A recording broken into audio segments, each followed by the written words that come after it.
A Durness c'è la Smue Cave. Situata a circa 1 miglio a est della città di Durness, la grotta è accessibile scendendo dalle scogliere con un sentiero. La grotta vanta uno dei più grandi ingressi a qualsiasi grotta marina in Gran Bretagna. Noi visitiamo solo la grande grotta, ma non prendiamo il gomone per la visita interna, perché arriviamo quando l'ultima visita è già partita.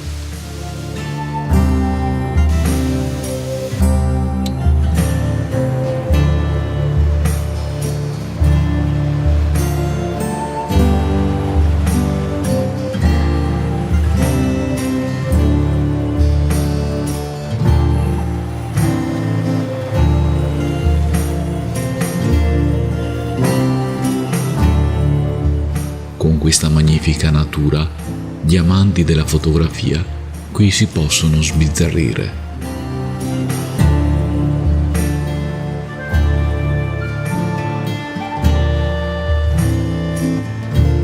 A Durness c'è ben poco da vedere. Oltre alla grotta, presso il municipio c'è un giardino pubblico sferzato dal vento, ove è stato eretto un piccolo monumento a ricordo di John Lennon, il quale da bambino trascorreva qui le vacanze con la famiglia.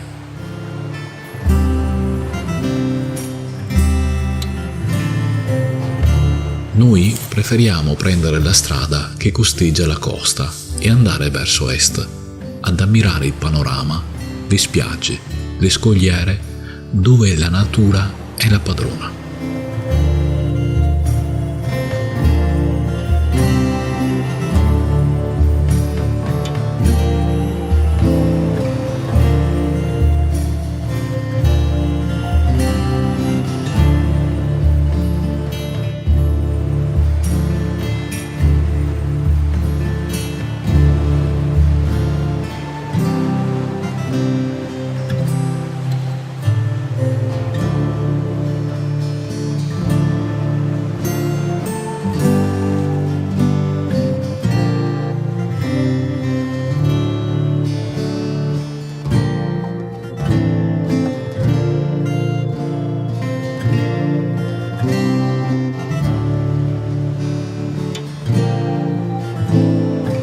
Purtroppo, ad un certo punto, siamo costretti a ritornare sul nostro percorso, ripassando per Durness e poi seguire la strada che ci porterà a Gairloch, dove pernotteremo.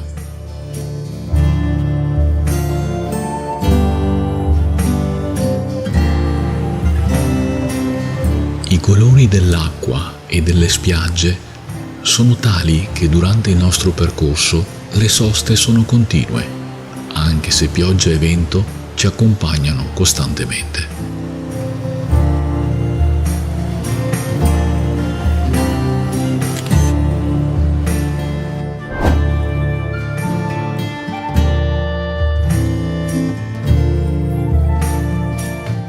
La strada è panoramica e i chilometri da percorrere sono tanti.